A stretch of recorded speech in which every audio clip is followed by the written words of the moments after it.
tsisy korotana avy aminay firaisakina tsisy an'izany tsisy an'izany fa io fitondrana mitongilany no mahatonga fikorotanana hitatsika eto a Madagasikara. Fifidianana ho solombavambahoaka hatreto dia miamitombo isan'andro ny isan'ireo kandida izay tsy afampo amin'ny fiasan'ny seni manoloana ny fikirakirana ny voka-pifidianana izay nitanterahina lasa teo iny. Andriamatoa tsy teny Randriana Solony Aiko ohatra dia nitaraina mafy manoloana ny zavatra ataon'ny seni ao Toliara. Voalohany indrindra dia nitaraina izy manoloana ny fanaran-dalàna izay ataon'ireo kandida-panjakana satria nilaza ny tenany fa ny kandida-panjakana dia nahazo nampiasa ireo sefim-pokotany izay amperinasa izay voararan'ny lalàna ny manao an'izany kanefa rehefa ny kandida izay miara-dia amin'ny fitondram-panjakana ny manao an'izany dia tsy misy teny fa rehefa ny kandida izay miara-dia amin'ireo olona mpanohitra kosa dia mihetsika ny mpitandro filaminana. Betsaka ny tsy fanaran-dalàna fa niezaka tsy niteny ny tena, niezaka tsy niteny. Tsy ao amin'ny fomba ny président Fokotany fa tsy neutre daholo ane. Fatatsika fa nanao campagne misy proof sady nandray micro anananay proof ny sary rehetra ny président Fokotany rehetra miakandro ny kandida fa niezaka nangina. Dia izay mahagaga mahavarina ho atsika mpitandro filaminana izay miteny isika rehefa kandida hafa le manao an'le izy dia tsisy resaka. Fa rehefa kandida akoatra ireo pro fitondrana ireo dia misy problème. Araka izany dia manao antsoavy amin'ireo mpitandro filaminana Andriamatoa tsy teny Randriana Solony Aiko mba handray anjara ankitra araka ny tokony ho izy ny zavatra rehetra mba tsy hanao fitsarana amin'ny tanila na fandraisana fepetra amin'ny tanila manoloana ny tsy fanarahan-dalàna. Ka ianareo mpitandro filaminana natao hampilamina ny vahoaka ary nino aho fa eo imasonareo mitovy daholo izay rehetra satria betsaka ho zavatra azo lazaina fa mbola tsy fotoanany androany, mbola tsy fotoanany androany fa niezaka tsy ho niteny ny tena dia tsy mety tsy zaka tsony le izy satria betsaka ny antso ka ajaotsika re tompoko. Milaza ihany koa Andriamatoa tsy teny Randriana Solony Aiko fa manahy mafy izy ny hitsibadiany voka-pifidianana satria manontany tena ny tenany hoe maninona ny birao valy fandasam-bato izay nazahoany vokatra ambony indrindra no mbola tsy avoakan'ny seni hatreto. Rehefa nanontany tompona andraikitra ao amin'ny seni moa ny tenany dia milaza ny ao amin'ny seni fa mitapo ny ordinateur ka tsy ahafahana mampiditra ireo voka-pifidianana tamin'ny biro-pifidianana anakivalo araka ny fanazavany ihany. Gaga nahita aniny valy mpifidianana Vondromaika iny nanontaniana seni izy tena tena mampiomehy mihitsy sady toy ny tongotra vakivaky zao sady maharary no mahamenatra. Nanontaniana aloha seni fa maninona io voka-pifidianana io tsy mifanaraka amin'ny PV rehetra fa maninona koa le anankiray bureau de vote anakivalo tsy avoakanareo valy teny nomeny seni tompoko dia mampiomehy le izy mitapony le ordinateur ya mitapo le ordinateur raha voabilirina io le anakivalo satria misy miakatra. Nilaza moa Andriamatoa tsy teny Randriana Solony Aiko fa noho ny fitany ilany fitondram-panjakana ankehitriny mahatonga ny korontana sy ny fantrana ary ny fijaliana izay mahazo ny voaka malagasy ankehitriny. Tsisy korotana avy aminay firaisakina, tsisy an'izany, tsisy an'izany, fa io fitondrana mitongilany no mahatonga fikorotanana hitatrika eto Madagasikara.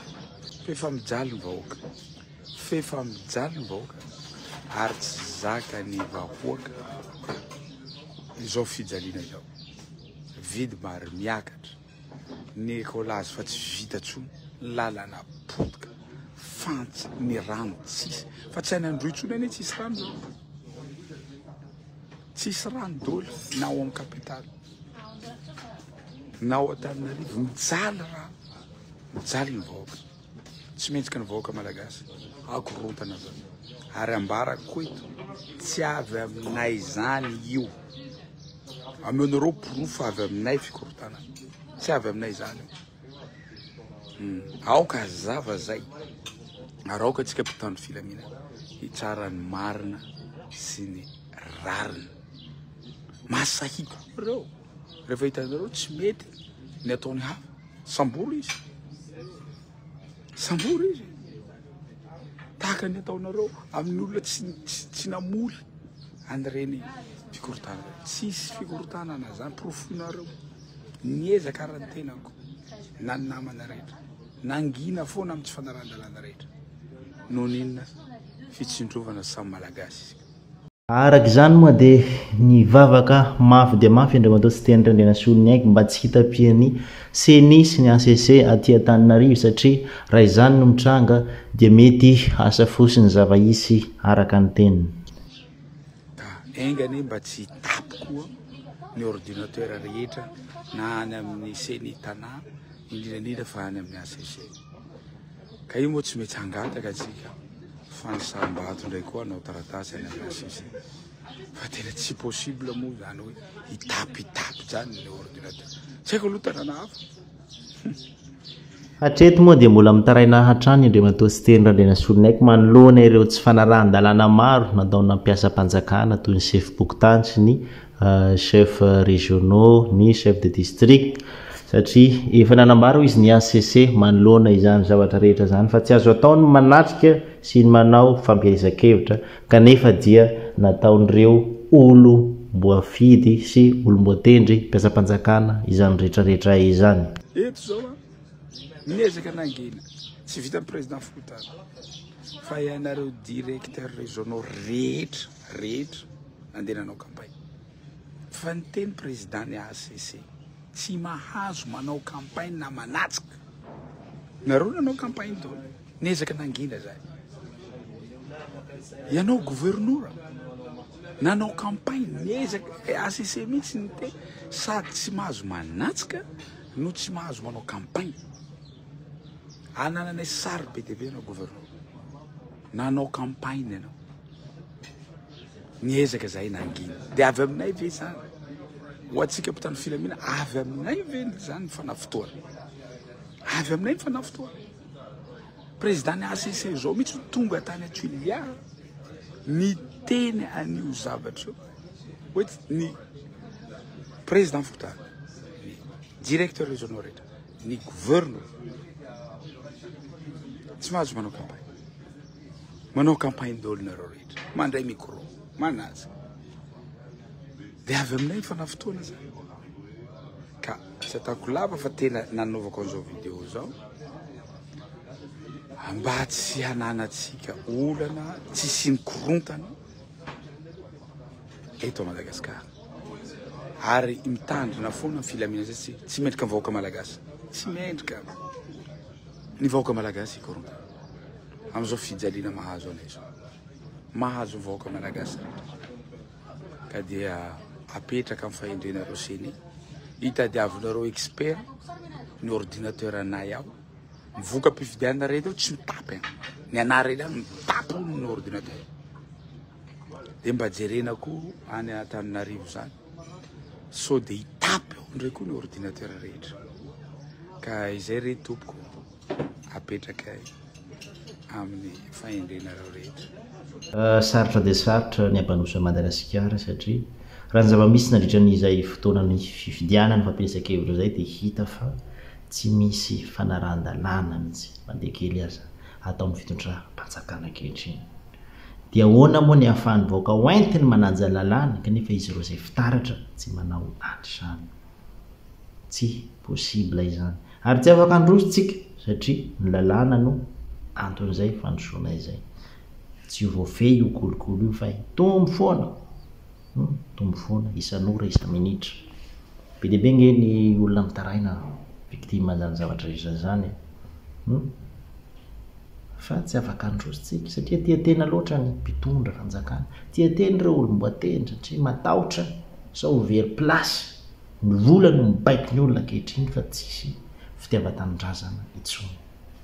Dia ho aiza tsika? Tsy afaka akaiza tsika satria io ny zava-misy dia sarotra. Tsy ho lava resaka fa dia angamba misy hoeritrretina hiteny tsy teny Andriana Soa haiko izay. Misy hoeritrretina zareo fa raha tsy tonga any amin'izareo moa izany teny izany. Tsy magaga satria olona maty conscience ireny olona ireny. Maty conscience.